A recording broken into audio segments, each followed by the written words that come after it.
नमस्कार साथियों, आज देश जी के ट्रिक में आप सभी का स्वागत है। दोस्तों, इस वीडियो में मैं आपके एसएससी एमटीएस एग्जाम्स के लिए जीके जीएस का टॉप 50 महत्वपूर्ण प्रश्नों को कराने वाला हूं, जो कि आपके एग्जाम्स के लिए काफी ज्यादा महत्वपूर्ण रहने वाला है।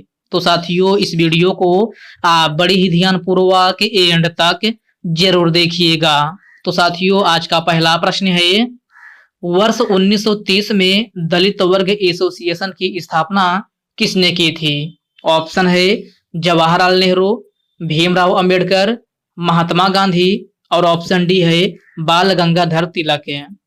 तो साथियों, वर्ष 1930 में दलित वर्ग एसोसिएशन की स्थापना डॉक्टर भीमराव अंबेडकर ने की थी। राइट आंसर ऑप्शन बी हो जाएगा, doctor Bhimrao Ambedkar. Next question है, दिल्ली सल्तनत के किस शासक ने दक्षिण भारत में सैन्य अभियान प्रारंभ किया था?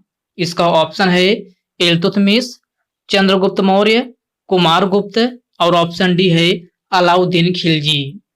तो साथियों, दक्षिण भारत में सैन्य अभियान किसने प्रारंभ किया था? तो साथियों, यह आपका अलाउद्दीन खिलजी ने प्रारंभ किया था। राइट आंसर ऑप्शन डी हो जाएगा, Alauddin Khilji. Okay friends, next question है, जनगणना 2011 के अनुसार पुरुषों की साक्षरता दर कितनी है?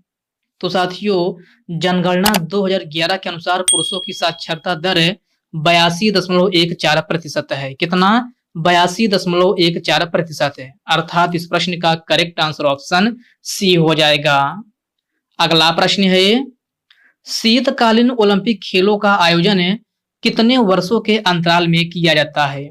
ऑप्शन है 4 वर्ष, 3 वर्ष, 5 वर्ष या फिर ऑप्शन डी है 2 वर्ष है। तो मेरे प्यारे साथियों, शीतकालीन ओलंपिक खेलों का आयोजन जो है 4 वर्ष के अंतराल में किया जाता है। राइट आंसर ऑप्शन ए हो जाएगा, 4 वर्ष के अंतराल में। निम्न में से दिल्ली सल्तनत के वास्तविक संस्थापक कौन था? तो साथियों, आपको बताना है कि दिल्ली सल्तनत के वास्तविक संस्थापक कौन था। ऑप्शन है बहलोल लोदी, इल्तुतमिश, अकबर या फिर ऑप्शन डी है चंद्रगुप्त मौर्य। तो साथियों, दिल्ली सल्तनत का वास्तविक संस्थापक आपसे पूछा गया है, जिसका करेक्ट आंसर ऑप्शन बी हो जाएगा, इल्तुतमिश। इल्तुतमिश जो है आपका, यह दिल्ली सल्तनत का वास्तविक संस्थापक था। तो इस प्रश्न का करेक्ट आंसर ऑप्शन बी हो जाएगा। नेक्स्ट क्वेश्चन है, जगन्नाथ मंदिर के प्रांगण में निम्नलिखित में से कौन सा नृत्य किया जाता है? कथकली, कथक, भरतनाट्यम या फिर ओडिसी। तो साथियों, जगन्नाथ मंदिर के प्रांगण में जो है आपका ओडिसी नृत्य किया जाता है। राइट आंसर ऑप्शन डी हो जाएगा, ओडिसी नृत्य। ओके फ्रेंड्स, इसको आप अच्छे से जरूर याद रखिएगा। अगला प्रश्न है, मौसम का अनुमान लगाने के लिए किस यंत्र का प्रयोग किया जाता है? ऑप्शन है बैरोमीटर, एक्टिवेटर, लेक्टोमीटर या फिर ऑप्शन डी है इनमें से कोई नहीं। तो मेरे प्यारे साथियों, मौसम का अनुमान लगाने के लिए किस यंत्र का प्रयोग किया जाता है? तो साथियों, यह बैरोमीटर का प्रयोग किया जाता है। राइट आंसर ऑप्शन ए हो जाएगा, बैरोमीटर का। गुजरात में नवरात्रि के दौरान कौन सा त्योहार मनाया जाता है? डांडिया, भांगड़ा, गरबा या फिर घूमर।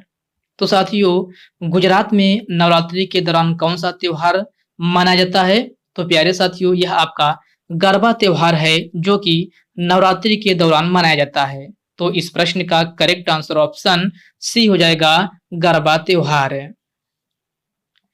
निम्नलिखित में से भारत कोकिला के उपनाम से किसे जाना जाता है? तो सभी प्यारे साथी इसका आंसर बताएंगे कि भारत कोकिला के उपनाम से किसे जाना जाता है। ऑप्शन है रानी लक्ष्मीबाई, सरोजिनी नायडू, लता मंगेशकर या फिर ऑप्शन डी है इनमें से कोई नहीं। तो साथियों, भारत कोकिला के उपनाम से सरोजिनी नायडू को जाना जाता है। राइट आंसर ऑप्शन बी हो जाएगा, Sarojini Naidu. The satanic versus नामक पुस्तक के लेखक या लेखिका कौन है? तो प्यारे साथियों, आपको बताना है कि द सैटेनिक वर्सेज नामक पुस्तक के लेखक या लेखिका कौन है? दलाई लामा, किरण देसाई, सलमान रुश्दी या फिर ऑप्शन डी है इनमें से कोई नहीं। तो साथियों आपका करेक्ट आंसर ऑप्शन सी हो जाएगा, Salman Rushdie. The satanic versus नामक पुस्तक के लेखक कौन है? तो सलमान रुश्दी हैं। प्रश्न नंबर 10 का करेक्ट आंसर ऑप्शन सी बन जाएगा। भारतीय चुनाव आयोग की स्थापना कब हुई थी? तो साथियों भारतीय चुनाव आयोग की स्थापना कब हुई थी? 1950 में, 1951 में, 1954 या फिर 1956। तो साथियों भारतीय चुनाव आयोग की स्थापना जो है 1950 ईस्वी में हुई थी। राइट आंसर ऑप्शन ए हो जाएगा 1950 ईस्वी में। अगर आपसे डेट पूछा जाए तो आपको डेट भी याद रखिएगा, 25 जनवरी। कब? 25 जनवरी 1950 ईस्वी में जो है भारतीय चुनाव आयोग की स्थापना हुई थी। तो इस पॉइंट को आप अच्छे से जरूर ध्यान रखिएगा। चलिए बढ़ते हैं नेक्स्ट क्वेश्चन की ओर। नेक्स्ट क्वेश्चन आपसे पूछा गया है, सुप्रीम कोर्ट भारतीय संविधान के किस अनुच्छेद में है? अनुच्छेद 125, अनुच्छेद 124, अनुच्छेद 129 और ऑप्शन डी है अनुच्छेद 143 है। तो साथियों सुप्रीम कोर्ट भारतीय संविधान के किस अनुच्छेद में है? तो प्यारे साथियों यह आपका अनुच्छेद 124 में है। राइट आंसर ऑप्शन बी हो जाएगा अनुच्छेद 124। साथियों अभी तक आप वीडियो को लाइक नहीं किए हैं तो वीडियो को आप जो है एक लाइक जरूर कर दीजिएगा। और साथियों अभी तक आप चैनल को सब्सक्राइब नहीं किए हैं तो आप जो है चैनल को सब्सक्राइब करके बेल आइकन को जरूर से जरूर प्रेस कर लीजिएगा। चलिए साथियों बढ़ते हैं नेक्स्ट क्वेश्चन की ओर। नेक्स्ट क्वेश्चन आपसे पूछा गया है, पुराना किला का निर्माण निम्न में से किन दो शासकों ने करवाया था? तो मेरे प्यारे साथियों पुराना किला का निर्माण जो है आपका यह है किन दो शासकों ने करवाया था? तो हुमायूं और शेर शाह सूरी ने करवाया था। कौन? हुमायूं और शेर शाह सूरी। प्रश्न नंबर 13 का करेक्ट आंसर ऑप्शन सी हो जाएगा। फूल के आंतरिक भाग को किस नाम से जाना जाता है? तो साथियों इस क्वेश्चन की मैं बात करूं तो यह क्वेश्चन आपके एसएससी एमटीएस के प्रीवियस ईयर में पूछा गया क्वेश्चन है कि फूल के आंतरिक भाग को जो है किस नाम से जाना जाता है? ऑप्शन है स्त्री केसर, पुंकेसर, परागकण या फिर परागकोश है। तो मेरे प्यारे साथियों फूल के आंतरिक भाग को जो है स्त्री केसर के नाम से जाना जाता है। राइट आंसर ऑप्शन ए हो जाएगा स्त्री केसर। 1773 ईस्वी से 1785 ईस्वी तक निम्नलिखित में से गवर्नर जनरल कौन था? Lord Canning, Lord Lytton, William Bentinck या फिर ऑप्शन डी है वारेन हेस्टिंग्स है। तो साथियों 1773 ईस्वी से 1785 ईस्वी तक गवर्नर जनरल कौन था? तो साथियों यह आपका वारेन हेस्टिंग्स था। राइट आंसर ऑप्शन डी हो जाएगा वारेन हेस्टिंग्स, जो कि बंगाल का प्रथम गवर्नर जनरल था। अगला प्रश्न है, नवंबर 2022 में न्यूजीलैंड T20 सीरीज में भारतीय टीम के कप्तान कौन थे? तो इस क्वेश्चन में आपसे पूछा गया है कि नवंबर 2022 में न्यूजीलैंड T20 सीरीज में भारतीय टीम के कप्तान कौन थे? तो साथियों यह आपका हार्दिक पांड्या थे। कौन? हार्दिक पांड्या। प्रश्न नंबर 16 का करेक्ट आंसर ऑप्शन बी बन जाएगा। पुरंदर की संधि कब हुई थी? तो सभी साथी बताएंगे कि पुरंदर की संधि कब हुई थी। 1665 में, 1667, 1669 या फिर 1662 है। तो साथियों पुरंदर की संधि जो है आपका 1665 ईस्वी में हुई थी। राइट आंसर ऑप्शन ए हो जाएगा 1665 ईस्वी में। ओके फ्रेंड्स, इसको आप अच्छे से जरूर याद रखिएगा। अगला प्रश्न है, एलपीजी सब्सिडी स्कीम किस मंत्रालय द्वारा लॉन्च किया गया है? तो आप बताना है एलपीजी सब्सिडी स्कीम किस मंत्रालय द्वारा लॉन्च किया गया है। तो साथियों यह आपका पेट्रोलियम और प्राकृतिक गैस मंत्रालय के द्वारा लॉन्च किया गया है। प्रश्न नंबर 18 का करेक्ट आंसर ऑप्शन सी हो जाएगा। अगला प्रश्न है, प्रार्थना समाज की स्थापना कहाँ हुई थी? तो आप बताना है प्रार्थना समाज की स्थापना कहाँ हुई थी। लखनऊ, कानपुर, मेरठ या फिर मुंबई। तो प्यारे साथियों प्रार्थना समाज की स्थापना जो है आपका मुंबई में हुई थी। कहां? मुंबई में। प्रश्न नंबर 19 का करेक्ट आंसर ऑप्शन डी हो जाएगा। और साथियों, प्रार्थना समाज की स्थापना मुंबई में कब हुई थी? तो साथियों, इसकी स्थापना 1867 ईस्वी में हुई थी। कब? 1867 ईस्वी में। ओके फ्रेंड्स, क्लियर है। चलिए बढ़ते हैं नेक्स्ट क्वेश्चन की ओर। नेक्स्ट क्वेश्चन आपसे पूछा गया है, बांदीपुर राष्ट्रीय उद्यान भारत के किस राज्य में अवस्थित है? ऑप्शन है राजस्थान, गुजरात, कर्नाटक या फिर महाराष्ट्र। तो मेरे प्यारे साथियों, बांदीपुर राष्ट्रीय उद्यान जो है आपका यह है कर्नाटक राज्य में अवस्थित है। राइट आंसर ऑप्शन सी हो जाएगा, कर्नाटक राज्य में। अगला प्रश्न है, ऋतु संहार पुस्तक के लेखक या लेखिका कौन है? तो सभी साथी इसका आंसर बताएंगे कि ऋतु संहार पुस्तक के लेखक या लेखिका कौन है? कालिदास, बाणभट्ट, कल्हड़ या फिर विशाख दत्त। तो आपका करेक्ट आंसर ऑप्शन ए हो जाएगा, कालिदास है। ऋतु संहार पुस्तक के लेखक जो है आपका कालिदास हैं। तो प्रश्न नंबर 21 का करेक्ट आंसर ऑप्शन ए बन जाएगा। रुक्मणी देवी अरुंडेल को पद्म भूषण पुरस्कार से कब सम्मानित किया गया था? 1956 में, 1955 में, 1958 या फिर 1954। तो प्यारे साथियों, रुक्मणी देवी अरुंडेल को पद्म भूषण पुरस्कार से कब सम्मानित किया गया था? तो प्यारे साथियों, इनको 1956 ईस्वी में पद्म भूषण पुरस्कार से सम्मानित किया गया था। तो प्रश्न नंबर 23 का करेक्ट आंसर ऑप्शन ए हो जाएगा, 1956 ईस्वी में। प्राकृतिक रबर को मुलायम और संरक्षित करने की प्रक्रिया को क्या कहते हैं? तो आप बताना है, प्राकृतिक रबर को मुलायम और संरक्षित करने की प्रक्रिया को क्या कहा जाता है? तो साथियों, इसे वल्कनीकरण कहा जाता है। क्या? वल्कनीकरण। तो इस प्रश्न का राइट आंसर ऑप्शन ए हो जाएगा। नारियल में कौन सा वसीय अम्ल पाया जाता है?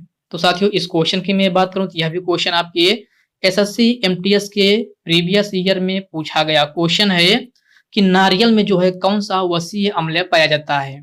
तो साथियों, नारियल में कौन सा वसीय अम्ल पाया जाता है? फार्मिक अम्ल, एसिटिक अम्ल, लॉरिक अम्ल या फिर सल्फ्यूरिक अम्ल। तो आपका करेक्ट आंसर ऑप्शन सी हो जाएगा, लॉरिक अम्ल। नेक्स्ट क्वेश्चन है, थियोसॉफिकल सोसाइटी की स्थापना निम्न में से किस वर्ष हुई थी? 1983 में, 1982, 1986 या फिर 1984 में। तो साथियों, थियोसॉफिकल सोसाइटी की स्थापना 1982 ईस्वी में हुई थी। राइट आंसर ऑप्शन बी हो जाएगा, 1982 ईस्वी में। साथियों, थियोसॉफिकल सोसाइटी की स्थापना किसने की थी? तो साथियों, यह आपका एनी बेसेंट ने की थी। किसने? एनी बेसेंट ने। तो इस पॉइंट को भी आप अच्छे से जरूर याद रखिएगा। चलिए बढ़ते हैं नेक्स्ट क्वेश्चन की ओर। नेक्स्ट क्वेश्चन आपसे पूछा गया है, मुख्य न्यायाधीश की नियुक्ति निम्नलिखित में से कौन करता है? मुख्यमंत्री, प्रधानमंत्री, लोकसभा अध्यक्ष या फिर राष्ट्रपति।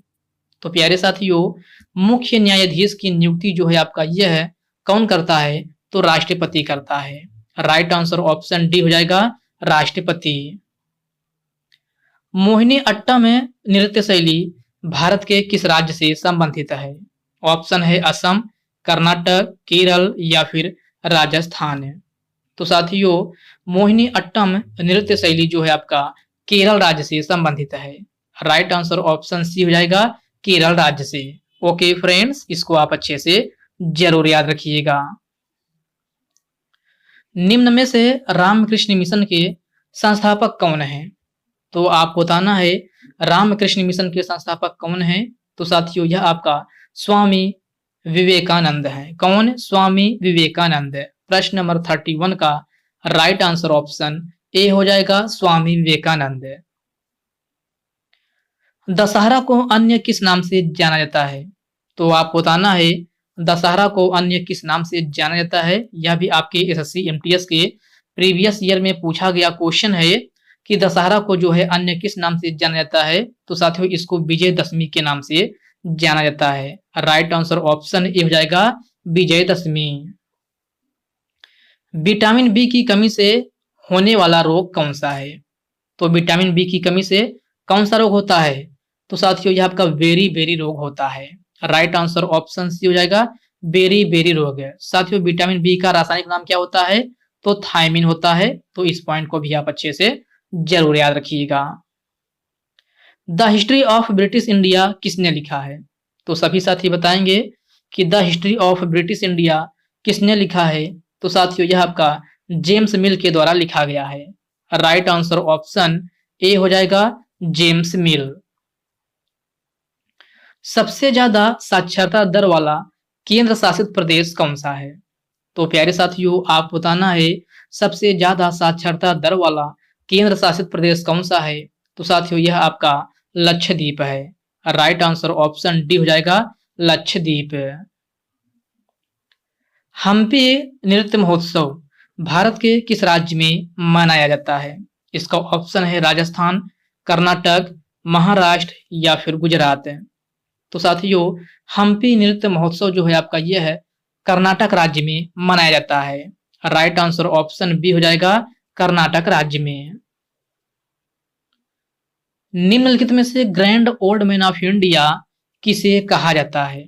तो grand old man of India किसे कहा जाता है? तो प्यारे साथियों यह आपका दादा भाई नौरोजी को कहा जाता है। राइट आंसर ऑप्शन ए हो जाएगा, दादा भाई नौरोजी। चावल उत्पादन में भारत का विश्व में कौन सा स्थान है? तो चावल उत्पादन में भारत का विश्व में दूसरा स्थान है। राइट आंसर ऑप्शन ए हो जाएगा, दूसरा स्थान है। ओके फ्रेंड्स, नेक्स्ट क्वेश्चन है ग्रैमी अवार्ड और ऑस्कर अवार्ड से सम्मानित भारतीय कलाकार कौन है? तो साथियों यह आपका ए आर रहमान है। कौन? A R Rahman. प्रश्न नंबर 39 का राइट आंसर ऑप्शन डी हो जाएगा, ए आर रहमान। धार्मिक स्वतंत्रता का अधिकार भारतीय संविधान के किन अनुच्छेदों में वर्णित है?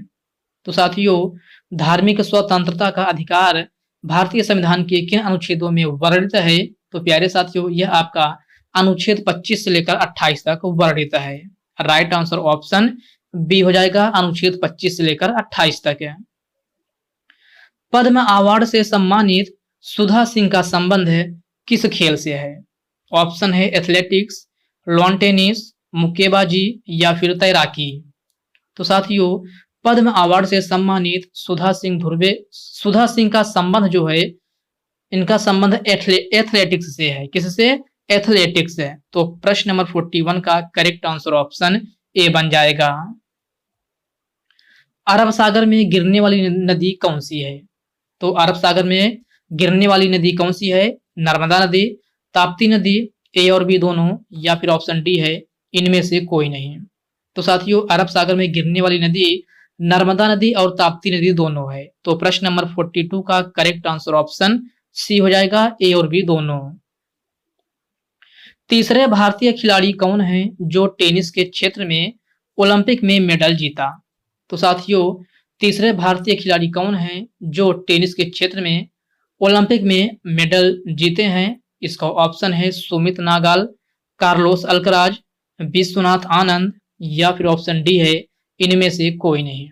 तो साथियों तीसरे भारतीय आपसे पूछा है कि तीसरे भारतीय पुरुष खिलाड़ी कौन है जो टेनिस के क्षेत्र में ओलंपिक में मेडल जीता है? तो प्यारे साथियों यह आपका सुमित नागल है। कौन? सुमित नागल। तो प्रश्न नंबर 44 का राइट आंसर ऑप्शन ए हो जाएगा, सुमित नागल। सुल्तानगढ़ी का मकबरा निम्नलिखित में से किसने बनवाया था?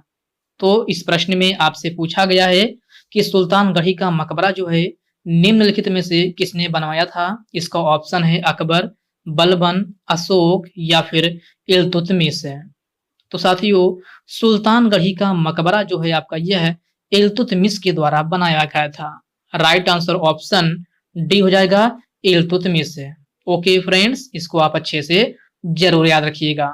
तो साथियों आज के इस वीडियो में बस इतने प्रश्न करते हैं। तो साथियों इस वीडियो में मैंने आपको पूरे 45 क्वेश्चन करा दिया है।